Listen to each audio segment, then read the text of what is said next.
السلام علیکم۔ وطن عزیز پاکستان لا الہ الا اللہ کے نام پر معرض وجود میں آیا، جس کے بنانے میں سنی اور شیعہ مسلمانوں نے مل کر قربانیاں دیں اور ایک آزاد اور خود مختار وطن کے قیام کے ذریعے اسلام کے زرعی اصولوں پر استوار زندگی گزارنے کا خواب دکھایا۔ یہ وطن کسی مسلک اور فرقے کی بنیاد پر نہیں بنا، بلکہ شیعہ سنی مسلمانوں نے متحد ہو کر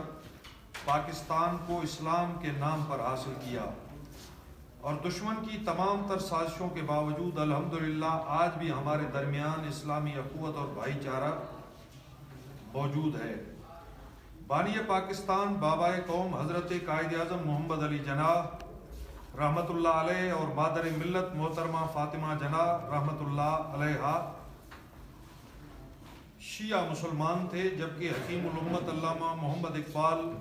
سنی مسلمان تھے۔ پاکستان میں اسلامی رواداری اور بھائی چارے کی اعلیٰ مثالیں قائم کرنے کے لیے قوم کے اکابرین نے کاوشیں کی، اور قرآن و سنت کی روشنی میں ایک ایسا آئین بنایا گیا جس میں ان تمام پہلوؤں کا خیال رکھا گیا۔ مطلب یہ ہے کہ پاکستان بناتے ہوئے شیعہ سنی نے مل کر یہ ملک بنایا تھا، اور اس وقت کسی قسم کی کوئی تفریق نہیں تھی، اور ان کے درمیان ایک بھائی چارہ موجود تھا، جس طرح قائد اعظم محمد علی جناح اور علامہ اقبال اور دیگر اکابرین کے درمیان ہمیں نظر آتا ہے۔ پاکستان کی تشکیل کے دوران کسی ملک میں قوم کی تشکیل کے مراحل اور اس کے رشد و تکامل کے لیے اس قوم کا تعلیمی نصاب وہ سانچہ ہے جس میں اس کی نسلیں تیار ہوتی ہیں۔ اس تعلیمی نصاب کو جہاں تکنیکی اور علمی اعتبار سے دور حاضر کے تقاضوں سے ہم آہنگ ہونا چاہیے، وہاں آئین میں بیان کی گئی اسلامی اخوت اور دینی رواداری کے زرعی اصولوں پر مبنی اسلامی تصور حیات کا آئین دار ہونا چاہیے۔ مدرسوں کے لیے الگ تعلیم، امیر کے لیے الگ تعلیم، غریب کے لیے الگ تعلیم۔ اس کا تقاضا یہ ہے کہ یہاں ایک یکساں نصاب تعلیم اور نظام تعلیم ہونا چاہیے۔ ان دوریوں کو ختم کیا جائے۔ قومی نصاب اس حوالے سے اہم اور دیرینہ ہدف کو انجام دینے کے ارادے کے ساتھ موجودہ حکومت نے شروع کیا، لیکن یہ کام بھی سازشوں کے نتیجے میں اپنی اصل منزل سے کوسوں دور ہوتا دکھائی دے رہا ہے۔ یہ یکساں قومی نصاب اپنے ہدف بیان کردہ ہدف کو حاصل کرنے کی بجائے اپنے اصل آئینی اور نظریاتی ہدف جیسے مذہبی رواداری اور قومی یکجہتی کے اہداف کو محو کرتا دکھائی دے رہا ہے۔ اس نصاب کی تدوین میں بالخصوص اسلامیات کے اندر جو مسلمہ اسلام کے اصول ہیں ان کو نظر انداز کیا گیا ہے، اور اس آئین کے اندر، آئین پاکستان کے اندر جو ذکر شدہ شہری حقوق ہیں اور جو مذہبی آزادی ہے، یہ موجودہ جو نصاب حکومت نے ترتیب دیا ہے نصاب تعلیم، یہ اس آئین سے بھی متصادم ہے اور ان مذہبی آزادیوں سے بھی متصادم ہے۔ معزز صحافی حضرات، اس صورتحال میں ایک اور مسئلہ جو پاکستان میں شروع ہوا ہے، وہ قومی اسمبلی کی طرف سے ایک ایسی قرارداد لائی گئی جس قرارداد کے بعد صدیوں سے رائج جو درود ہے، مسنون درود ہے، اس کو بدلنے کی کوشش کی گئی۔ یہ ایک حیرت انگیز کام تھا، یہ ایک افسوسناک کام تھا جو قومی اسمبلی کی طرف سے انجام پایا۔ حالانکہ قومی اسمبلی دین کے بارے میں کوئی فتویٰ دینے کی اہل نہیں ہے، پاکستان کا آئین اسے یہ حق نہیں دیتا، لیکن بدقسمتی سے قومی اسمبلی کے اندر ایک قرارداد پیش کی گئی 21/2020 کو، جس میں صدیوں سے رائج جو مسنون درود ہے اس کو بدلنے کی سازش کی گئی، اس کو بدلنے کی کوشش کی گئی۔ دانستہ یا غیر دانستہ طور پر اسمبلی کے بعض اراکین نے اس طرح کی ایک کوشش کی، جس کے بعد ملک کے اندر ایک نیا پینڈورا باکس کھل گیا اور ایک نیا تنازع ملک کے اندر شروع ہو گیا درود شریف کے حوالے سے۔ حالانکہ شیعہ اور سنی جتنی بھی کتب حدیث ہیں، مثال صحاح ستہ، صحیح بخاری، صحیح مسلم، ان کے اندر جو مسنون درود شریف بیان کیا گیا ہے اس کے اندر اس طرح کا کوئی عبارت موجود نہیں ہے۔ وہ صدیوں سے جو رائج درود ہے اس کو بدلنے کی جو قومی اسمبلی کے اس قرارداد کے ذریعے کوشش کی گئی ہے، ہم اس کی مذمت کرتے ہیں۔ اس کے علاوہ جو وزارت مذہبی امور ہے، اس نے جلد بازی میں ایک نوٹیفیکیشن جاری کیا ہے اور صدیوں سے رائج جو درود ہے اس کو بدلنے کی انہوں نے کوشش کی ہے۔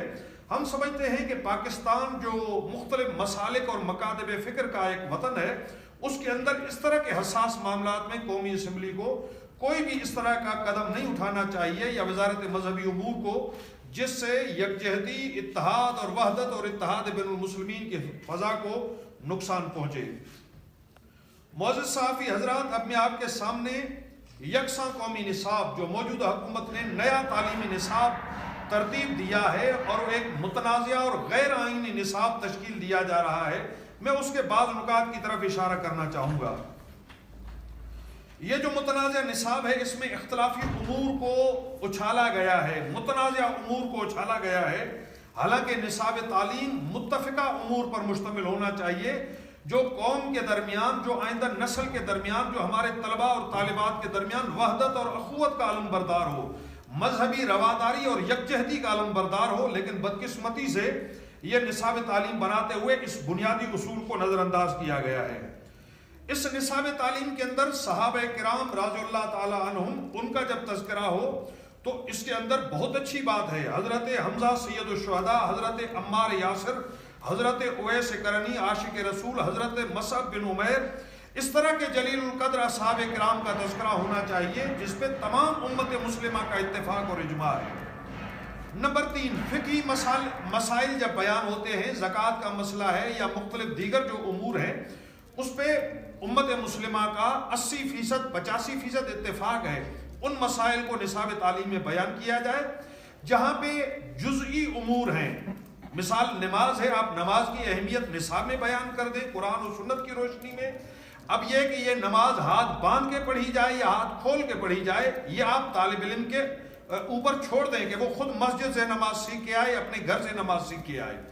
آپ کسی شیعہ طالب علم پر زبردستی ہاتھ باندھنے کا حکم مسلط نہیں کر سکتے۔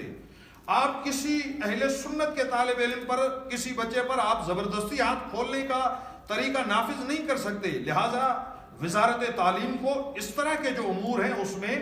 تمام مسالک اور جو مسلمانوں کے مسلمہ مکاتب فکر ہیں، ان کی آراء کا، ان کے عقائد کا، ان کی تعلیمات کا احترام کرنا چاہیے۔ یہ جو نیا نصاب تشکیل دیا گیا ہے، اس میں ایک چیپٹر صوفیاء اور مشاہیر کے حوالے سے قائم کیا گیا ہے۔ تاریخ اسلام کے اندر بڑی بڑی شخصیات گزری ہیں جنہوں نے دین اسلام کے اندر بڑی خدمات انجام دی ہیں، فقہی حوالے سے، علم حدیث کے حوالے سے، تاریخ کے حوالے سے۔ لیکن بڑے افسوس کے ساتھ کہنا پڑتا ہے کہ اس مرحلے میں بھی جو مورخین ہیں اور جو اہل تشیع سے وابستہ جو علماء ہیں، ان کا کہیں پہ ذکر نہیں کیا گیا۔